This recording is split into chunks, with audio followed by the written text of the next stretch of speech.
xilku dirir hadduu jiro xilka qaran u daacada maxaa loo xanibaya xaqa loogu nacayaa xilkas weeye mideeyuhu xaaladiisu nooshahay xeerjaja ma qaatee sharcigu xaq siiyaa xaakimkii abuuree xilka qaran u dhiibay ayuu kuba xamdiyayaa waanu kaba xishoodaa ummad yahay xisaabtama xaqa hoos u eega ha ka tegin xaq dhowrkiyo xushmadii wacneed ee xulashada ku dheehneed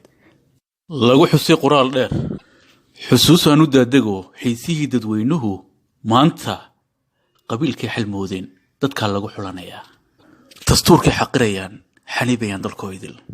xukun maxaa la soo maray xalaal ay ka dheer tahay qabiil yahow midnimada xinkeedaay sideen kuu xisaabshaa ama kuu xaq dhowraa xaqa maba taqaanide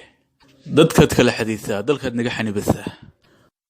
colaadiyo xumaan qaran dagaalka ma xorowdide xinkaad kaba shaqaysaa xaadir baad u tahayoo dadkaad kala xulaysaa haaraan madiidahaad u doortaa xoog adiga kuu jecel ama xeelad kugu raba dadka kale xaqooda sidee loo xukumayaa imisaa xusaab xumo xilkoodii ku waayey imisaa xuquuqli'i xaqoodii ku seegay imisaa xasuuq ba'an xasanow naftoodii ku waayey imisay xanibayaan imisay xumaaniyo xaqiiqdii dalnacayb ku beereen imisaa qori xabadiyo xoog loogu faanay imisay xabaaleen iyagoon xoola kaba hayn imisay xumeeyeen xaawileyda caydha ah xubnahooda gooyeen xinjir dhiig bax daatay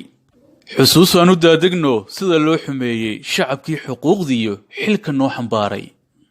maanta waynu xanibanaa marna waynu xadanaa xoolihii dadweynaha xilkas yahow xisaabtama xilka dunidu waa guul xukun daacadaa wacan xiisad kalena waxay tahay haddii aan xal kale jirin xulashada dilaalkiiyo danta guud xaraashkiiyo xaaraantu badana xilka qaraninkii hayaama xaqa maba yaqaanee xaasidnimaa usii dheer xulo qabiilka hoosiyo xago ruuxa kaa dheer xeerkeenu waa kaa xadna looma yeelin xeer ilaaliyaa yidhi xaqiiqada haddaan qarin anna waan xil waayi haddii aan xaq sheegana xeer beegtidaa tashan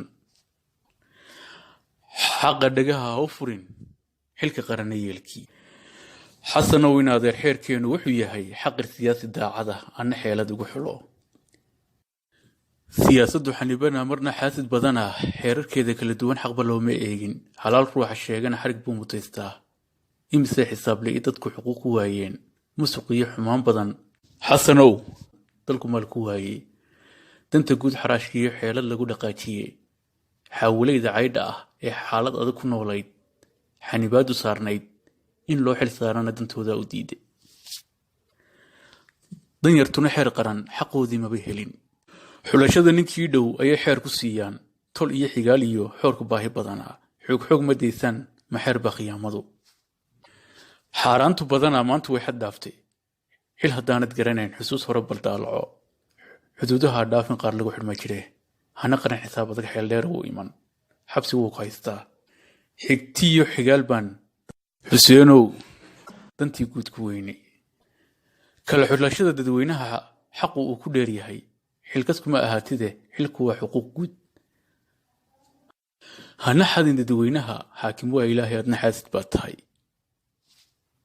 xilka maanta ku hayo xulasho xalaaliyo xaqa kuma yimaadaan xeelad mana yaqaanaan xisaabyahana maaha xikmad aqoon mabuu baran xurguf maba xalin karo xaajo kuma geli karo xin iyo nacayb iyo dadku kala xadeeyaa xumahoodu jecel yahay dadku inay xidhiidhaan xaqiiq maba qorsheeyaan anna waan xaqiiqsaday dhalinyaroy idinkuna xisaabtama